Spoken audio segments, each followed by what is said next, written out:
বিসমিল্লাহির রহমানির রহিম। আসসালামু আলাইকুম। কেমন আছেন সবাই?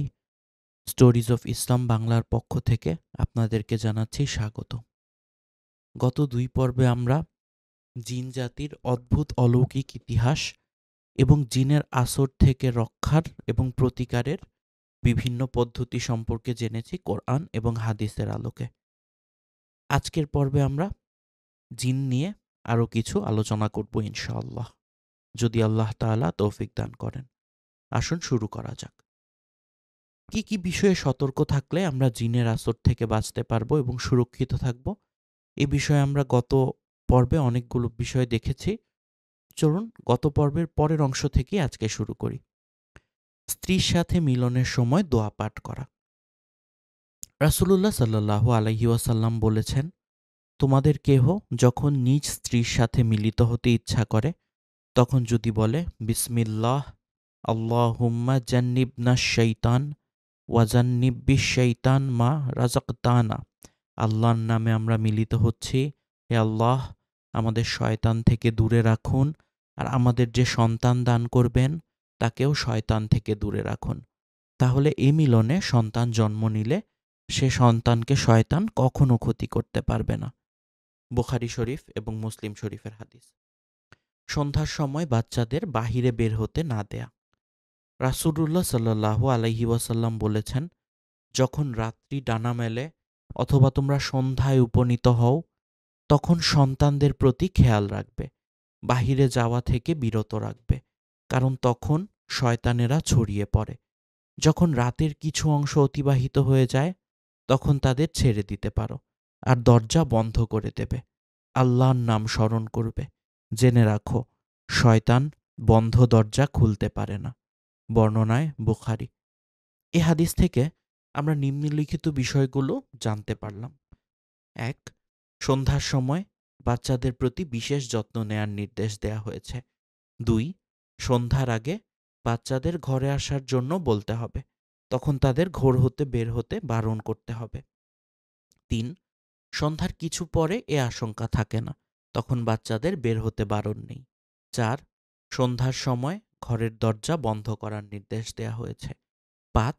আরেকটি গুরুত্বপূর্ণ তথ্য এ হাদিস থেকে জানা গেল, সেটি হচ্ছে জিন বা শয়তান ঘরের বন্ধ দরজা খুলতে পারে না।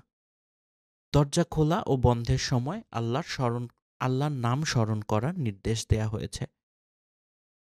জিনদের কাছে আশ্রয় চাওয়া বা তাদের সাহায্য কি নেওয়া যাবে? মানুষ যদি জিনদের কাছে কোনো কিছু চায় বা তাদের সাহায্য গ্রহণ করে তাহলে তাদের ঔদ্ধত্য বেড়ে যায়, তারা মানুষের উপর চড়াও হতে উৎসাহ পায়। যেমন আল্লাহ রাব্বুল আলামিন বলেন, আর নিশ্চয় কতিপয় মানুষ কতিপয় জিনের আশ্রয় নিত, ফলে তারা তাদের অহংকার বাড়িয়ে দিয়েছিল। সূরা আল জিন আয়াত ৬। অনেক উঝা ফকির বা এদের এই টাইপের লোকদেরকে দেখা যায় তারা তাবিজ বা তদবিরের ক্ষেত্রে জিনের সাহায্য নেয়। এটি অন্যায়।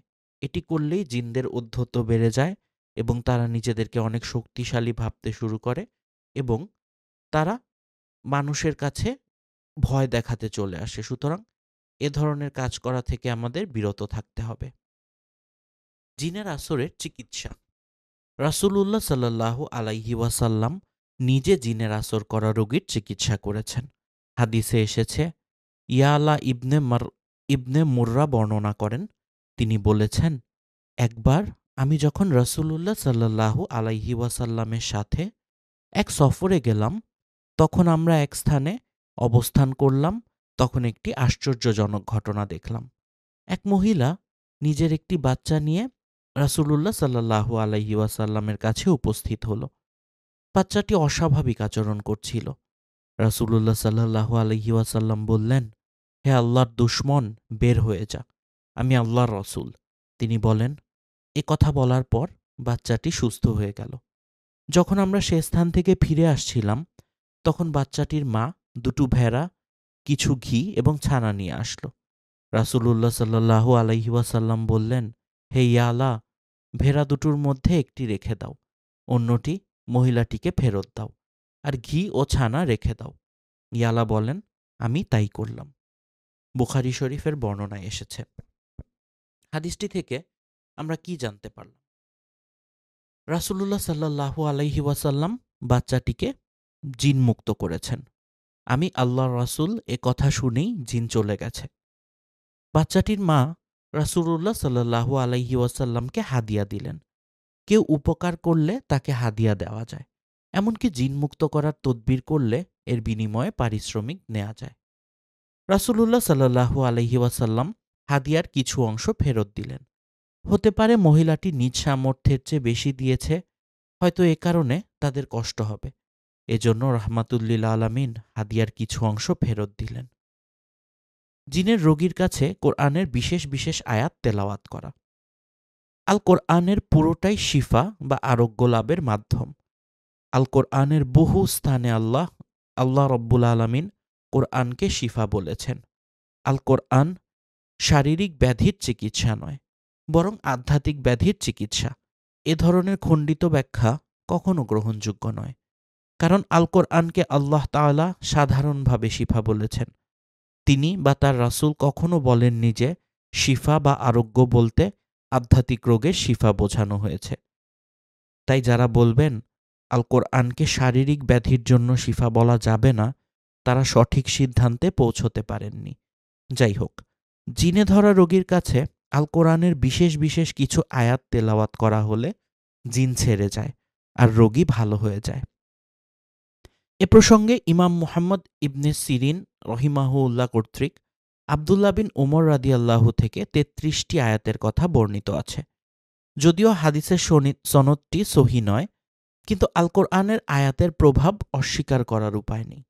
আমি নিজেও একাধিকবার দেখেছি সুন্নাতের পাবন্দ একজন আলেমের কাছে জিনে ধরা রোগী নিয়ে আসা হতো। তিনি ৩৩টি আয়াত পাঠ করে তাকে শোনালে জিন চলে যায় এবং রোগী সুস্থ হয়ে যায়। এরকম দৃশ্য বহুবার প্রত্যক্ষ করেছি। কোরআনের বরকত ও প্রভাব কত যে ব্যাপক তা কি আমরা সকলে অনুধাবন করতে পারি? এবার দেখি ৩৩টি আয়াত কি কি। সূরা ফাতিহার পর সূরা আল বাকারার ১ থেকে ৪ আয়াত, সূরা আল বাকারার ২৫৫ থেকে ২৫৭ আয়াত, যার মধ্যে আয়াতুল কুরসি রয়েছে।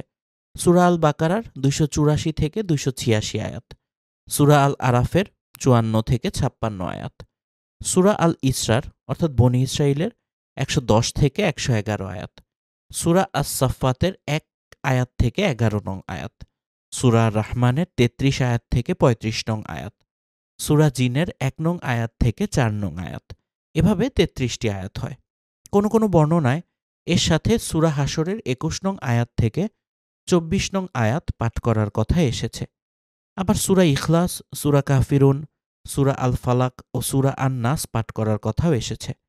তবে মূল কথা হলো ৩৩ আয়াত পাঠ করতে হবে এমন কোনো বিধান নেই।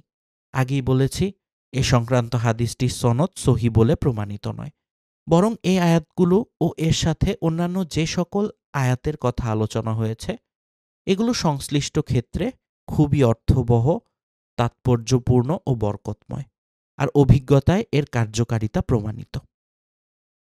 যেমন সূরা ফাতিহার কথা সকলের কাছে সুবিদিত যে তার এক নাম হল সূরা শিফা। আয়াতুল কুরসির ফজিলত সম্পর্কে সকলের জানা। সূরা বাকারার শেষ আয়াতগুলোর ফজিলত সম্পর্কে সহিহ হাদিস রয়েছে। সূরা সাফফাত পাঠে জিন শয়তান ভয় পেয়ে যায় বলে হাদিসে এসেছে। সূরা ফালাক ও সূরা নাস সকল প্রকার জাদুটোনা ক্ষতি থেকে রক্ষা করে ইত্যাদি।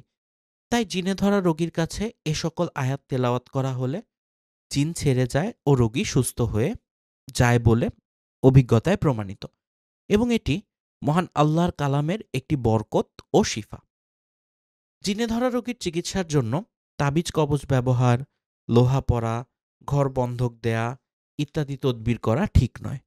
তবে কোরআন ও হাদিসে বর্ণিত দোয়া জিকির দিয়ে ঝাড়ফুঁক, তেল পরা, পানি পরা ইত্যাদি ব্যবহারের অনুমতি আছে।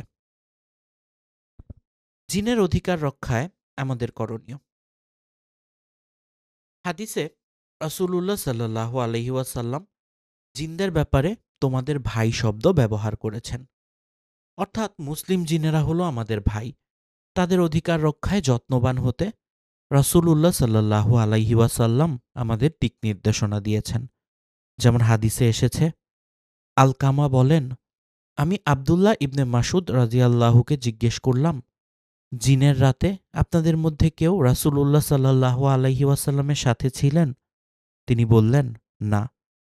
কিন্তু ঘটনা হলো, আমরা এক রাতে রাসূলুল্লাহ সাল্লাল্লাহু আলাইহি ওয়াসাল্লামের সাথে ছিলাম। তাকে আমরা পেলাম না। আমরা তাকে বিভিন্ন ঘাঁটি ও পাহাড়ে খোঁজ করতে থাকলাম। আমরা বলতে লাগলাম, তিনি উধাও হয়ে গেছেন, অথবা কেউ তাকে অপহরণ করেছে। আসলে সে রাতটি আমরা অত্যন্ত খারাপভাবে কাটিয়েছি। যখন সকাল হলো, তখন রাসূলুল্লাহ সাল্লাল্লাহু আলাইহি ওয়াসাল্লাম হেরা পর্বতের দিক দিয়ে আমাদের কাছে হাজির হলেন। আমরা বললাম, হে আল্লাহর রাসূল, আমরা আপনাকে হারিয়েছিলাম। অনেক খোঁজাখুঁজি করেছি। আপনাকে না পেয়ে আমরা খুব দুশ্চিন্তায় রাত কাটিয়েছি। খুব খারাপ একটি রাত কাটিয়েছি আমরা। তিনি বললেন, জিনদের মধ্য থেকে একজন আহ্বানকারী এসেছিল আমার কাছে। আমি তার সাথে গেলাম। আমি তাদের কোরআন পাঠ করে শোনালাম। রাসূলুল্লাহ সাল্লাল্লাহু আলাইহি ওয়াসাল্লাম আমাদের নিয়ে সে স্থানের দিকে চললেন। তিনি আমাদের তাদের পদচিহ্নগুলো দেখালেন। তাদের আগুনের আলামতগুলোও দেখালেন। তারা রাসূলুল্লাহ সাল্লাল্লাহু আলাইহি ওয়াসাল্লামকে তাদের খাদ্য খাবার সম্পর্কে জিজ্ঞেস করেছিল। তিনি তাদের বললেন, তোমাদের খাবার হলো সে সকল জন্তু জানোয়ারের হাড্ডি যা আল্লাহর নাম নিয়ে জবে করা হয়েছে। এর মধ্যে যা তোমাদের নাগালে আসে তা তোমরা খাবে। এটা তোমাদের জন্য গোশত বলে গণ্য হবে। আর তোমাদের পালিত জানোয়ারের গোবরও তোমাদের খাদ্য। এরপর রাসূলুল্লাহ সাল্লাল্লাহু আলাইহি ওয়াসাল্লাম আমাদের বললেন, তোমরা এগুলো দিয়ে কখনো ইস্তেঞ্জা অর্থাৎ শৌচকর্মে ব্যবহার করবে না। কেননা এটা তোমাদের অর্থাৎ তোমাদের ভাইদের অর্থাৎ জিনদের খাদ্য। এই হাদিসটি থেকে আমরা কি শিখলাম? জিনদের কাছে রাসূলুল্লাহ সাল্লাল্লাহু আলাইহি ওয়াসাল্লাম ইসলামের দাওয়াত দিয়েছেন। হাদিসে বর্ণিত ঘটনার সমর্থনে নিম্নোক্ত আয়াত আমরা উল্লেখ করতে পারি। আর যখন আমি জিনদের একটি দলকে তোমার কাছে ফিরিয়ে দিয়েছিলাম, তারা কোরআন পাঠ শুনছিল। যখন তারা তার কাছে উপস্থিত হলো, তখন তারা বলল, চুপ করে শোনো। তারপর যখন পাঠ শেষ হলো, তখন তারা তাদের কৌমের কাছে সতর্ককারী হিসেবে ফিরে গেল। সূরা আল আহকাফ আয়াত ২৯। সাহাবায়ে কেরাম রাসূলুল্লাহ সাল্লাল্লাহু আলাইহি ওয়াসাল্লামকে কত ভালোবাসতেন, তাদের মন্তব্য দ্বারাই তা বোঝা যায়। তাকে না পেয়ে সেদিন তারা জীবনের সবচেয়ে খারাপ রাত অতিবাহিত করেছে। রাসূলুল্লাহ সাল্লাল্লাহু আলাইহি ওয়াসাল্লাম সাহাবায়ে কেরাম রাদিয়াল্লাহুকে শিক্ষা দিতে বা তথ্য জানাতে কোনো ধরনের কার্পণ্য বা শিথিলতা করেননি। তার বক্তব্যই তাদের জন্য যথেষ্ট ছিল। তা সত্ত্বেও তিনি তাদের ঘটনাস্থলে নিয়ে গেছেন, পাপের আলামতগুলো দেখিয়েছেন। এ হাদিস থেকে জিনদের দুটো খাদ্যের বিষয়ে আমরা জানতে পারি। একটি হলো হাড্ডি, অন্যটি হলো গোবর। তাদের খাদ্য সংরক্ষণ করার জন্য রাসূলুল্লাহ সাল্লাল্লাহু আলাইহি ওয়াসাল্লাম এ দুটো বস্তুকে শৌচকর্মে ব্যবহারে নিষিদ্ধ করেছেন। এটা জিনদের অধিকার রক্ষার একটি বিষয় হিসেবে গণ্য হল। জিনদেরকে আমাদের ভাই বলে তাদের অধিকারের প্রতি লক্ষ্য রাখতে নির্দেশ দেয়া হয়েছে। কাজেই জিন মানেই আমাদের শত্রু নয়। তাদের মধ্যে যারা মানুষকে কষ্ট দেয় বা বিভ্রান্ত করে, তারাই মানুষের শত্রু। কয়লা কি জিনদের খাদ্য? অনেক ফিকাহের কিতাবে উল্লেখ করা হয়েছে, কয়লা দিয়ে ইস্তিনজা অর্থাৎ শৌচকর্ম করা যাবে না, কারণ কয়লা হলো জিনদের খাদ্য। এ প্রসঙ্গে অবশ্য একটি হাদিস এসেছে। হাদিসটি হলো, জিনদের একটি প্রতিনিধি দল যখন রাসূলুল্লাহ সাল্লাল্লাহু আলাইহি ওয়াসাল্লামের কাছে আসলো, তারা বলল, হে মুহাম্মদ, আমরা আপনার উম্মত হাড্ডি, গোবর ও কয়লা দ্বারা ইস্তিনজা করে থাকে, অথচ আল্লাহ তাআলা এগুলোকে আমাদের জন্য খাদ্য হিসেবে নির্ধারণ করেছেন। হাদিসের বর্ণনাকারী আব্দুল্লাহ ইবনে মাসুদ রাদিয়াল্লাহু বলেন, এরপর রাসূলুল্লাহ সাল্লাল্লাহু আলাইহি ওয়াসাল্লাম আমাদেরকে এ সকল বস্তু দিয়ে ইস্তিনজা করতে নিষেধ করেছেন। আবু দাউদ শরীফের হাদিস। সনদ সূত্রের দিক দিয়ে হাদিসের মান হল, ইমাম নববী রহিমাহুল্লাহ এ হাদিসের ব্যাখ্যায় আল মাজমু শারমুল মুহাজ্জাব গ্রন্থে লিখেন, এ হাদিসটি আবু দাউদ, দারেকুতনি ও বাইহাকি বর্ণনা করেছেন।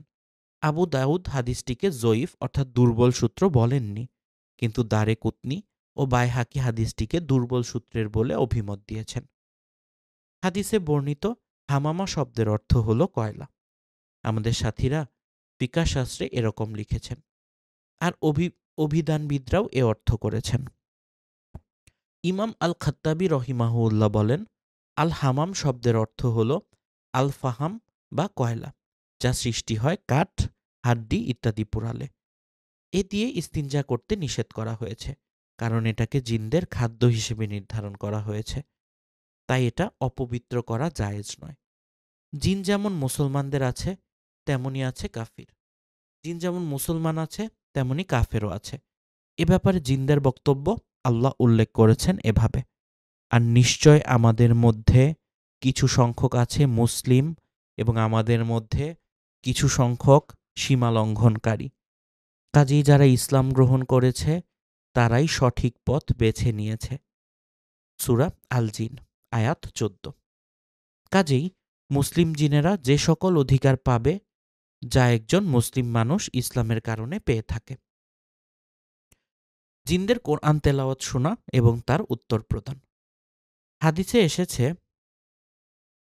রাসূলুল্লাহ সাল্লাল্লাহু আলাইহি ওয়াসাল্লাম বলেছেন, আমি জিনদের সাথে সাক্ষাতের রাতে তাদের সূরা আর রহমান পাঠ করে শোনালাম। তারা তেলাওয়াত শুনে তোমাদের চেয়ে উত্তম জবাব দিত। যখন এ আয়াত পাঠ করতাম, সুতরাং তোমাদের রবের কোন নিয়ামতকে তোমরা অস্বীকার করবে, সুতরাং তোমার রবের কোন নিয়ামতকে তোমরা উভয়ে অস্বীকার করবে, তখন তারা এর উত্তরে বলতো, হে আমাদের রব, আমরা আপনার কোনো নিয়ামতকে অস্বীকার করি না, সকল প্রশংসা তো আপনারই। হাদিসটি ইমাম তিরমিজি বর্ণনা করেছেন। আলবানী রহিমাহুল্লাহ এ হাদিসটিকে সহি বলেছেন। এ হাদিস থেকে আমরা কি শিখতে পারলাম? জিনদের কাছে রাসূলুল্লাহ সাল্লাল্লাহু আলাইহি ওয়াসাল্লাম কোরআনের কিছু অংশ তেলাওয়াত করেছেন, তার মধ্যে সূরা আর রহমানও ছিল।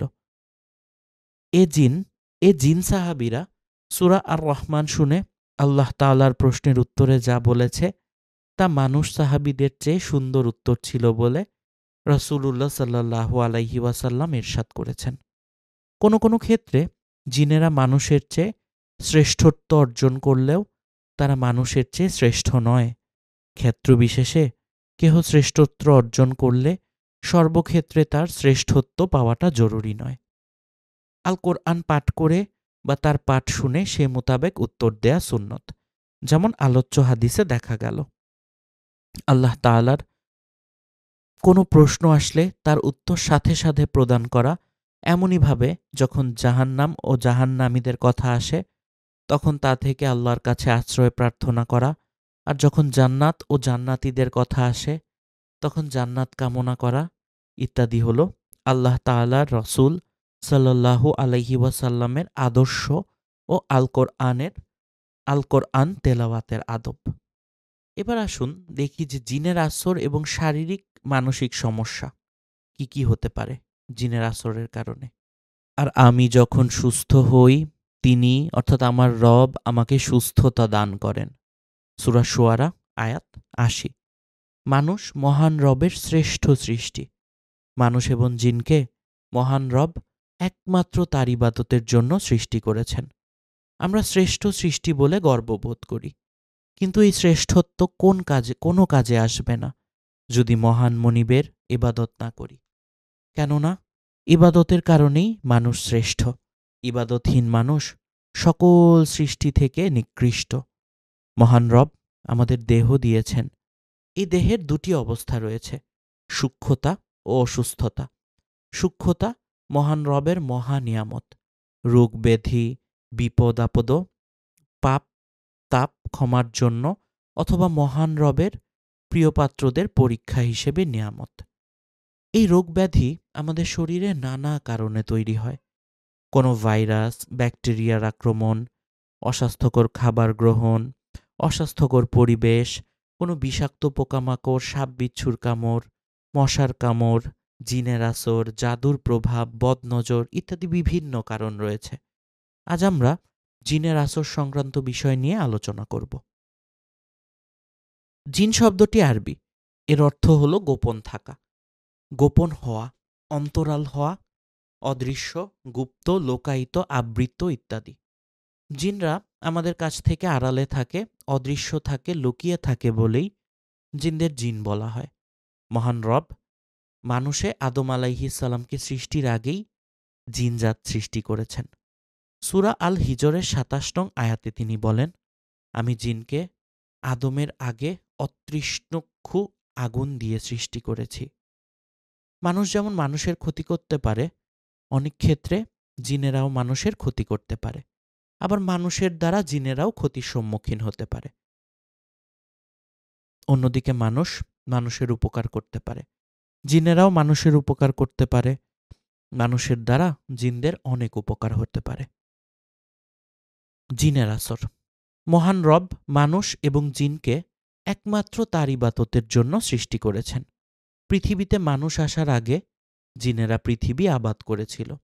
কোরআনুল কারিমে সরাসরি জিন শব্দ ব্যবহার করে জিনদের সম্পর্কে ৩৪ খানা আয়াতে উল্লেখ করা হয়েছে। মহান রব কোরআনুল কারিমে সূরা জিন নামের একটি সূরা নাজিল করেছেন। জিন আল্লাহর সৃষ্টি। মানুষের মতো তাদেরও আল্লাহর ইবাদতের জন্য সৃষ্টি করা হয়েছে। এর প্রতি বিশ্বাস ঈমানের অংশ। এখন যদি আমরা জিনদের সৃষ্টিকে খামখেয়ালি মনে করি বা জিন আছে কি নেই ইত্যাদি প্রশ্ন ছুড়ে দেই বা এটাকে অবান্তর বিশ্বাস মনে করি, তবে আমাদের ঈমানেও খামখেয়ালি এসে বাসা বাঁধবে। কোরআনুল কারিমে সুলাইমান আলাইহিস সালাম ও জিনদের আলোচনা, প্রিয় নবী সাল্লাল্লাহু আলাইহি ওয়াসাল্লাম ও জিনদের আলোচনা এসেছে। জিনদের বিষয় নিয়ে হাদিসের কিতাবগুলোতে অনেক হাদিস বর্ণিত হয়েছে। আল্লামা জালালউদ্দিন সুয়ুতি রাহিমাহুল্লাহ জিনজাতির ইতিহাস নিয়ে একটি অমূল্য গ্রন্থ রচনা করেছেন। জিনদের দ্বারা মানুষের রোগ সৃষ্টির ব্যাপারে আমরা কয়েকটি হাদিস দেখতে পারি। রাসূলুল্লাহ সাল্লাল্লাহু আলাইহি ওয়াসাল্লাম বলেন, শয়তান মানুষের দেহে তার রক্তের মতো প্রবাহিত হয়। ফতুহুল বারী। জিন বা শয়তানের আসরে মানুষের নানাবিধ রোগ হতে পারে। মতর ইবনে আব্দুর রহমান থেকে বর্ণিত, তিনি বলেন, উম্মে আবান বিনতে আল ওয়াজি বিন জারি বিন আমির আল আবাতি তার পিতা থেকে আমাদের বর্ণনা করেছেন যে তার দাদা আল জারি তার নিজের অথবা তার বোনের এক ছেলেকে নিয়ে আল্লাহ রসুল সাল্লাল্লাহু আলাইহি ওয়াসাল্লামের কাছে নিয়ে আসলেন। তার দাদা বলেন, আমরা মদিনায় আল্লাহ রসুল সাল্লাল্লাহু আলাইহি ওয়াসাল্লামের কাছে এসে বললাম, হে আল্লাহ রসুল সাল্লাল্লাহু আলাইহি ওয়াসাল্লাম, আমার সাথে আমার অথবা আমার বোনের ছেলে রয়েছে, তার মস্তিষ্ক বিকৃত। আমি তাকে আপনার কাছে নিয়ে এসেছি যাতে আপনি তার জন্য আল্লাহর কাছে দোয়া করতে পারেন। আল্লাহর রসুল সাল্লাল্লাহু আলাইহি ওয়াসাল্লাম বলেন, তাকে আমার কাছে নিয়ে এসো, তার মুখ খোলো। সে তার মুখ খুলল এবং আল্লাহ রসুল সাল্লাল্লাহু আলাইহি ওয়াসাল্লাম বলেন, তাকে আমার কাছে নিয়ে আসো, তার মুখ খোলো। সে তার মুখ খুলল এবং আল্লাহ রসুল সাল্লাল্লাহু আলাইহি ওয়াসাল্লাম তার মুখে থুথু নিক্ষেপ করলেন আর বললেন, দূর হও হে আল্লাহর শত্রু, কারণ আমি আল্লাহর রসুল বলছি। এই কথা তিনি ৩ বার বললেন। অতঃপর রাসূলুল্লাহ সাল্লাল্লাহু আলাইহি ওয়াসাল্লাম বললেন, এবার তোমার ছেলেকে নিয়ে যাও, তার মধ্যে খারাপ কিছু নেই এবং সে যেই সমস্যায় ভুগছিল তা আর কখনো ফিরে আসবে না। জাবির রাদিয়াল্লাহু হতে বর্ণিত, আল্লাহ রসুল সাল্লাল্লাহু আলাইহি ওয়াসাল্লাম বলেছেন, তোমরা পাত্রগুলো ঢেকে রাখো, পান করার পাত্রগুলো বন্ধ করে রেখো, ঘরের দরজাগুলো বন্ধ করে রেখো, আর সাঁঝের বেলায় তোমাদের বাচ্চাদেরকে ঘরে আটকে রেখো, কারণ এ সময় জিনেরা ছড়িয়ে পড়ে। বুখারী শরীফের হাদিস, হাদিস নং ৩০৭৯।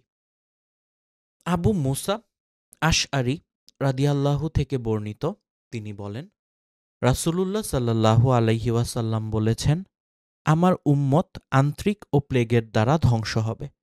সাহাবীগণ বলেন, হে আল্লাহ রাসূলুল্লাহ সাল্লাল্লাহু আলাইহি ওয়াসাল্লাম, আমরা তো আন্ত্রিক রোগকে জানি, কিন্তু প্লেগ রোগ কি জিনিস? তিনি বলেন, তোমাদের শত্রু জিনদের হামলা বিশেষ। মুসনাদে আহমদ। আয়েশা রাদিয়াল্লাহু থেকে বর্ণিত, তিনি বলেন, রাসূলুল্লাহ সাল্লাল্লাহু আলাইহি ওয়াসাল্লাম বলেছেন, প্লেগ রোগে প্রচণ্ড কষ্ট আছে, যা আমার উম্মতকে চাপিয়ে দেওয়া হবে তাদের শত্রু জিনদের তরফ থেকে। সেই জিনদের কুজ হবে উটের কুজের মতো। যে ব্যক্তি প্লেগ পীড়িত এলাকায় থাকবে, সে ইসলামী রাষ্ট্রের সীমানারক্ষী অর্থাৎ মুজাহিদের মতো হবে। প্লেগে ভুগে যে মারা পড়বে, সে শহীদের মর্যাদা পাবে। এবং যে মানুষ প্লেগ প্রভাবিত এলাকা ছেড়ে পালাবে, সে ইসলাম বিরোধী শক্তির বিরুদ্ধে যুদ্ধের সময় ময়দান ছেড়ে পলায়নকারীর মতো অপরাধী বলে গণ্য হবে। তাবরানী। ইবনে আব্বাস রাদিয়াল্লাহু থেকে বর্ণিত, একবার এক মহিলা তার ছেলেকে হযরত মুহাম্মদ সাল্লাল্লাহু আলাইহি ওয়াসাল্লামের কাছে নিয়ে এসে বলেন, হে আল্লাহর রসূল, আমার এই ছেলেটি পাগল এবং এর পাগলামি জাগে সকালে ও সন্ধ্যায়। এ আমার জীবন দুর্বিষহ করে তুলেছে হযরত। তখন নবীজি ছেলেটির বুকে হাত বুলিয়ে দেন এবং তার জন্য দোয়া করেন। ফলে সে বমি করে ফেলে। বমির সাথে তার পেট থেকে একটি কালো কুকুরছানা বের হয়ে পালিয়ে যায়, যেটি আসলে ছিল কুকুরছানারূপী জিন। মুসনাদে আহমদ।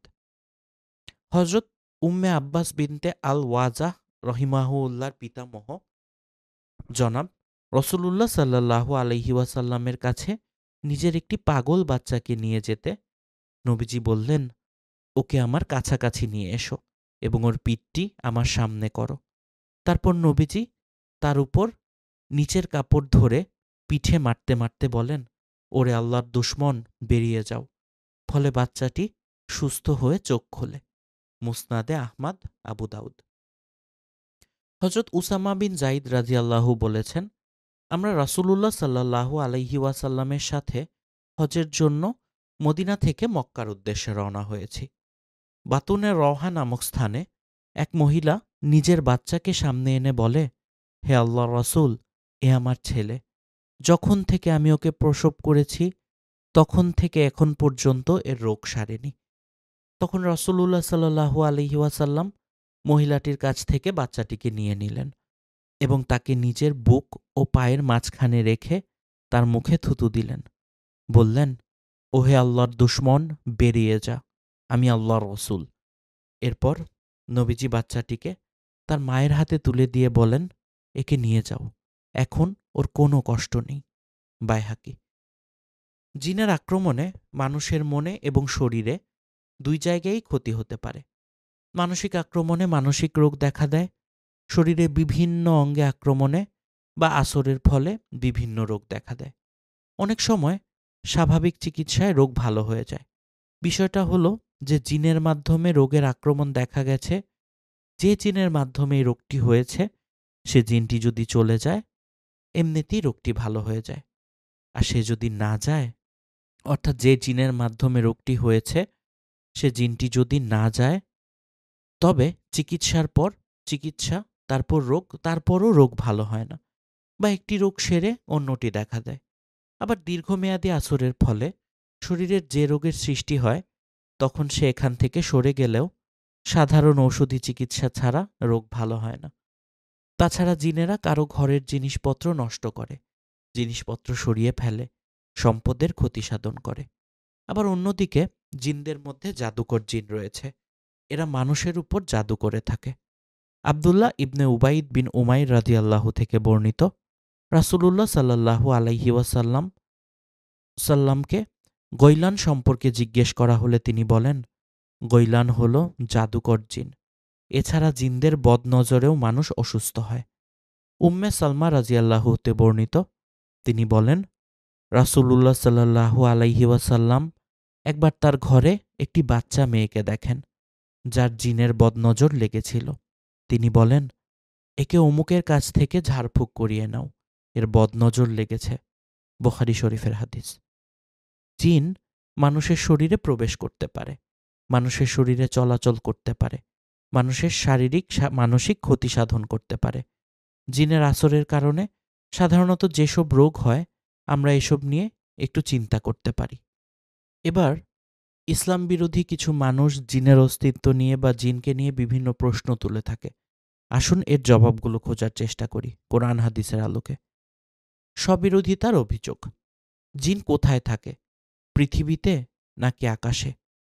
সংশ্লিষ্ট আয়াতগুলো নিচে উল্লেখ করা হলো।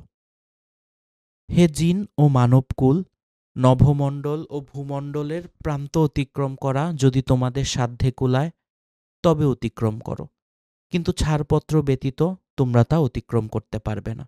নিশ্চয়ই আমি নিকটবর্তী আকাশকে তারকারাজি দ্বারা সুশোভিত করেছি এবং তাকে সংরক্ষণ করেছি প্রত্যেক অবাধ্য শয়তান থেকে। সূরা আর রহমান আয়াত ৫৫ নম্বর সূরা আয়াত ৩৩। এ আয়াতে এ কথা বলার উদ্দেশ্য যে প্রতিদান দিবসের অর্থাৎ শেষ বিচারের দিনে উপস্থিতি এবং হিসাব নিকাশ থেকে কেউ পলায়ন করতে পারবে না। মৃত্যুর কবল থেকে অথবা কিয়ামতের হিসাব থেকে গা বাঁচিয়ে পালাবার সাধ্য কারও নেই।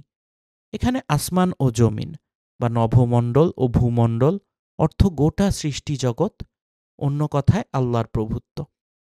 আয়াতে আকাশ ও পৃথিবীর প্রান্ত অতিক্রম করার সম্ভাব্যতা বর্ণনার উদ্দেশ্য নয়, বরং অসম্ভবকে সম্ভব করে নেয়ার পর্যায়ে তাদের অক্ষমতা ব্যক্ত করার উদ্দেশ্য। এছাড়াও লক্ষণীয় যে আর রহমান ৫৫-৩৩ আয়াতের পরপরই ৩৫ নং আয়াতে অগ্নিস্ফুলিঙ্গ ও ধূম্রকুঞ্জ প্রেরণের কথা বলা আছে, যা স্পষ্টতই শেষ বিচারের দিনের চিত্র। সুতরাং সূরা আর রহমানের ৩৩ নং আয়াতে জিনেরা কোথায় বাস করে তা বলা উদ্দেশ্য নয়, বরং সেখানে শেষ বিচারের দিনের কথা বলা হয়েছে। আয়াতটি ভুল প্রেক্ষাপট থেকে উল্লেখ করে অভিযোগকারীরা কোরআনের স্ববিরোধিতা খোঁজার চেষ্টা করে থাকে। সূরা আস-সাফফাতের ৬ এবং ৭ নম্বর আয়াতে আকাশমণ্ডলকে শয়তান অর্থাৎ এক প্রকার জিন থেকে সংরক্ষিত রাখার কথা বলা হয়েছে। এ থেকে প্রমাণ হয় যে আকাশে জিনদের উপস্থিতি আছে। জিনদের প্রকৃতি সম্পর্কে কোরআনে আরও উল্লেখ আছে। সুলাইমান বললেন, হে পরিষদবর্গ, তারা আত্মসমর্পণ করে আমার কাছে আসার পূর্বে কে তার অর্থাৎ সাবার রানীর সিংহাসনকে আমাকে এনে দেবে? জনৈক শক্তিশালী জিন বলল, আপনি আপনার স্থান থেকে ওঠার পূর্বে আমি তা এনে দেব, এবং নিশ্চয়ই আমি এ কাজে শক্তিমান, বিশ্বস্ত। কিতাবের জ্ঞান যার ছিল সে বলল, আপনার দিকে আপনার চোখের পলক ফেলার পূর্বেই আমি তা আপনাকে এনে দেব। অর্থাৎ জিনেরা মানুষের মতো কোনো প্রাণী নয়। এরা এমন এক প্রকারের প্রাণী মুহূর্তের মধ্যেই যাদের এক স্থান থেকে অন্য স্থানে যাতায়াতের ক্ষমতা আছে, কিংবা হয়তো এরা মানুষের থেকে ভিন্ন কোনো মাত্রা বা ডাইমেনশনের প্রাণী। আল্লাহই ভালো জানেন। জিন কোথায় থাকে সে প্রসঙ্গে আমরা একটি হাদিস উদ্ধৃত করতে পারি। রাসূলুল্লাহ সাল্লাল্লাহু আলাইহি ওয়াসাল্লাম বলেছেন, জিন ৩ প্রকার। এক প্রকারের পাখা আছে যা দিয়ে তারা বাতাসে উঠতে পারে, এক প্রকার দেখতে সাপ ও কুকুরের মতো, এবং আরেক প্রকার যারা বিশ্রামের জন্য থামে এবং আবার যাত্রা শুরু করে। এ হাদিস থেকে এটি পরিষ্কার যে জিন বিভিন্ন প্রকারের এবং তারা আকাশের পাশাপাশি পৃথিবীতেও থাকে। সূরা আস-সাফফাতের ৬ এবং ৭ আয়াতে এ আকাশের জিনদের উপস্থিতির কথা বলা হয়েছে, এবং সূরা নামলের ৩৮-৪০ নম্বর আয়াতে নবী সুলাইমান আলাইহিসসালামের বাহিনীর জিনদের কথা উল্লেখ করা হয়েছে। জিন মানুষের থেকে ভিন্ন প্রকৃতির জীব এবং আকাশ পৃথিবী উভয় স্থানেই জিনদের বিচরণ রয়েছে। এখন একটি প্রশ্ন আছে, অনেক কবিরাজ জিনের সাহায্য নিয়ে চিকিৎসা করেন। রোগীর কি রোগ হয়েছে সেটা জানতেও জিনের সাহায্য নেন। এভাবে জিনের সহযোগিতা নেওয়া কতটা ইসলাম সম্মত? কোনো বৈধ কাজে অথবা কোনো উপকারী কাজে কেউ যদি জিনের সাহায্য নিতে পারে তাহলে সেটি জায়েজ আছে। জিনের কাছ থেকে সাহায্য নেওয়া হারাম, এই কথাটি শুদ্ধ নয়। আমি জানি যে নবী সুলাইমান আলাইহিসসালাম মসজিদ নির্মাণের কাজে জিনদের সহযোগিতা নিয়েছিলেন। সুতরাং জিনের সাহায্য নেওয়া জায়েজ, তবে সেটা অবশ্যই বৈধ হতে হবে। এটার সব প্রক্রিয়াই বৈধ হতে হবে। কিন্তু জিনদের বশ করে বিভিন্ন হারাম কাজ করা হলে ওই ব্যক্তি কাফের হয়ে যাবে, একদম সে কাফের হয়ে যাবে। তাই অবশ্যই খেয়াল রাখতে হবে কোনটা বৈধ, কোনটা অবৈধ। কাজ ভালো হলে বৈধ, আর যদি অবৈধ কাজ হয় তাহলে অবশ্যই জায়েজ নেই। প্যারানর্মাল বা জিন বিষয়ে ইসলাম কি বলে? আমাদের সমাজে প্রচলিত কিছু আতঙ্কের মধ্যে ভূত, জিন অন্যতম। আবার আমরা অনেকেই এই বিষয়গুলো জানতে অনিচ্ছুক।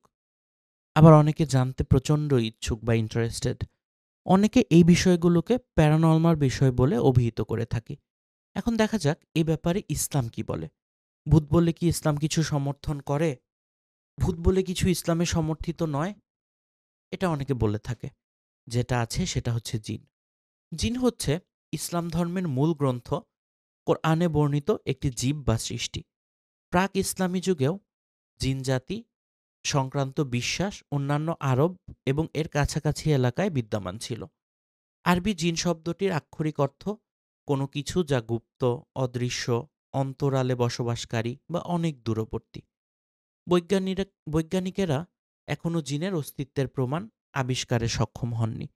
তবে বিভিন্ন মুসলমান সমাজে কিছু কিছু মানুষ কর্তৃক জিন বশীভূত করা বা জিনের সঙ্গে যোগাযোগের বিষয়টি প্রচলিত আছে। কোরআনে জিন সংক্রান্ত একটি পূর্ণাঙ্গ সূরা নাজিল করা হয়েছে।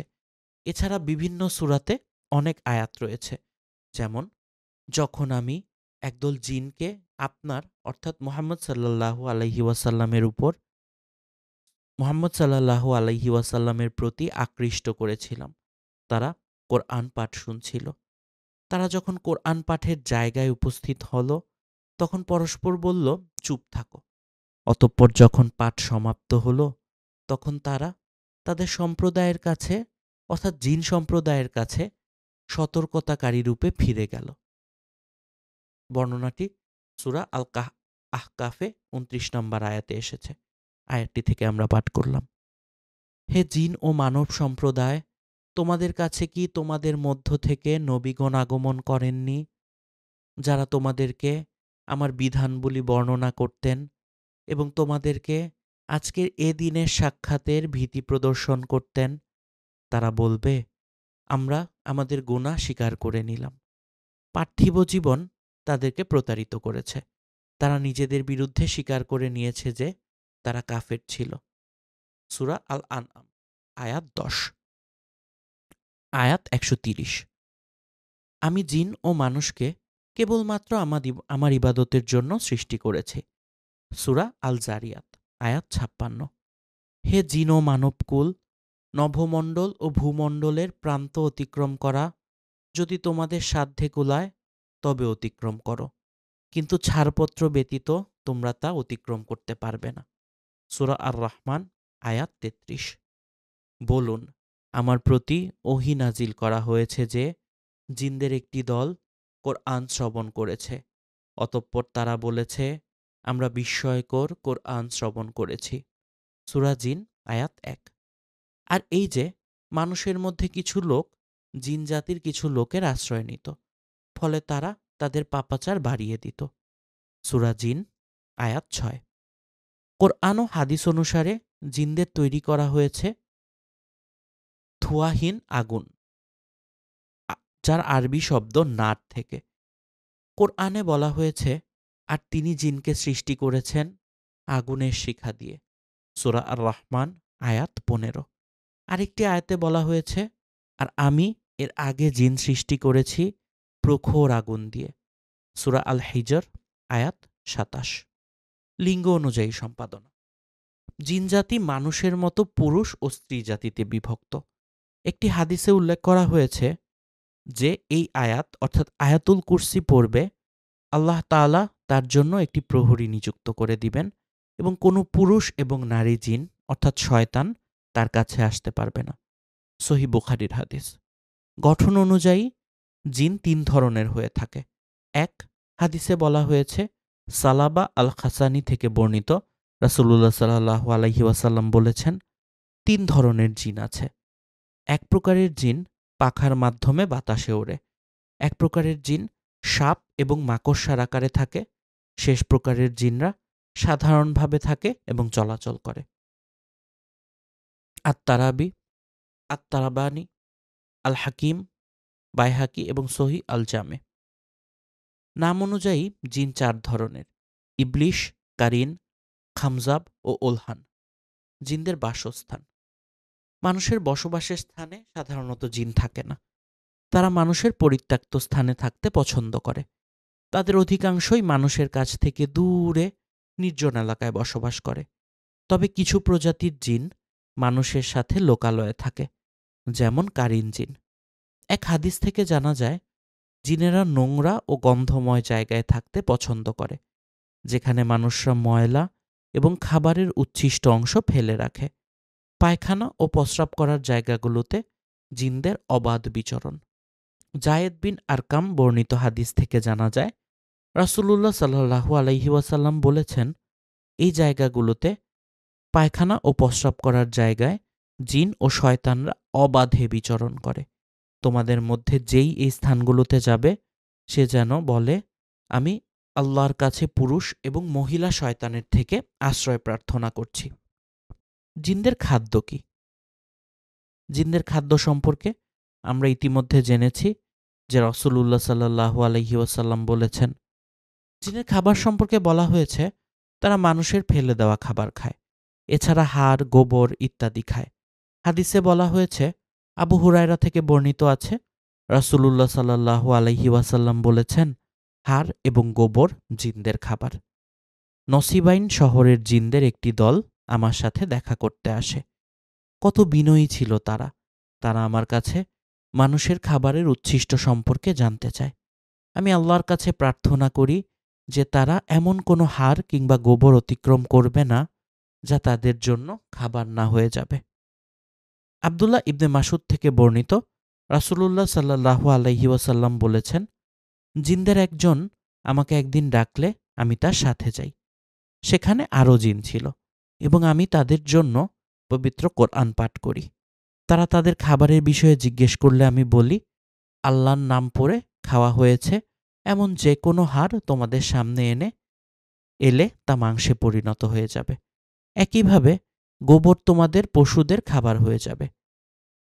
তাই ভারমুক্ত টয়লেট করার পরে এবং টয়লেটের পরে তোমাদের কেউ যাতে ওই বস্তুগুলোতে, অর্থাৎ শুকনো হাড়, গোবর ইত্যাদি দিয়ে নিজেকে পরিষ্কার না করে, কারণ তা হলো তোমাদের ভাইদের খাবার, অর্থাৎ জিনদের খাবার।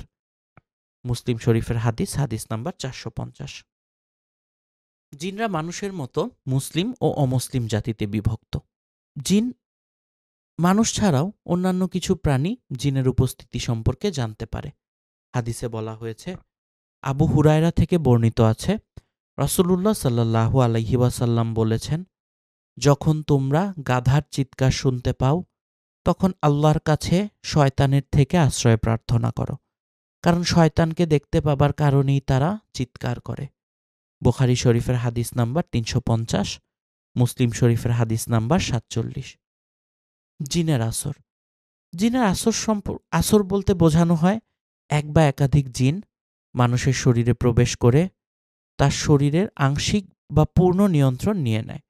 তখন মানুষ যা কিছু করে থাকে তা জিন দ্বারা হয়ে থাকে। তখন মানুষের নিজস্ব কোনো ইচ্ছা বা শক্তি থাকে না। এই সকল বিষয় কোরআন ও সুন্নাহ মোতাবেক চিকিৎসা করা হয়ে থাকে। আবার অনেক নামধারী সুযোগ সন্ধানী কবিরাজ এ সুযোগ নিয়ে অনেক টাকা হাতিয়ে নেয়। অধিকাংশ জিনরাই মিথ্যাবাদী হয়। আবার আমরা কেউ মারা গেলে তার বাড়ির আশেপাশে বা কবরের আশেপাশে তার মতোই কাউকে ঘুরতে দেখি। এটা কারিন জিনের কাজ। এরা মানুষকে ভয় দেখানোর জন্য এমনটা করে থাকে। জিন মানুষ ছাড়াও অন্যান্য কিছু প্রাণী জিনের উপস্থিতি সম্পর্কে জানতে পারে। হাদিসে বলা হয়েছে, আবু হুরায়রা থেকে বর্ণিত আছে, রাসূলুল্লাহ সাল্লাল্লাহু আলাইহি ওয়াসাল্লাম বলেছেন, যখন তোমরা গাধার চিৎকার শুনতে পাও, তখন আল্লাহর কাছে শয়তানের থেকে আশ্রয় প্রার্থনা করো, কারণ শয়তানকে দেখতে পাবার কারণেই তারা চিৎকার করে। বুখারী শরীফের হাদিস নাম্বার 350, মুসলিম শরীফের হাদিস নাম্বার 47। জিনের আসর। জিনের আসর বলতে বোঝানো হয়, এক বা একাধিক জিন মানুষের শরীরে প্রবেশ করে তার শরীরের আংশিক বা পূর্ণ নিয়ন্ত্রণ নিয়ে নেয়। তখন মানুষ যা কিছু করে থাকে তা জিন দ্বারা হয়ে থাকে। তখন মানুষের নিজস্ব কোনো ইচ্ছা বা শক্তি থাকে না। এই সকল বিষয় কোরআন ও সুন্নাহ মোতাবেক চিকিৎসা করা হয়ে থাকে। আবার অনেক নামধারী সুযোগ সন্ধানী কবিরাজ এ সুযোগ নিয়ে অনেক টাকা হাতিয়ে নেয়। অধিকাংশ জিনরাই মিথ্যাবাদী হয়। আবার আমরা কেউ মারা গেলে তার বাড়ির আশেপাশে বা কবরের আশেপাশে তার মতোই কাউকে ঘুরতে দেখি। এটা কারিন জিনের কাজ। এরা মানুষকে ভয় দেখানোর জন্য এমনটা করে থাকে। ইসলাম যেমন জিনের উপস্থিতি প্রমাণ করে, তেমনি জিন থেকে নিজেকে সুরক্ষার উপায়ও বর্ণিত করা হয়েছে ইসলামে। আল্লাহ আমাদের সকলকে হেফাজত করুন। আল্লাহ আমাদের সকলকে জিন থেকে বেঁচে থাকার তৌফিক দান করুন। আমিন। সবাই ভালো থাকবেন, সুস্থ থাকবেন। আসসালামু আলাইকুম।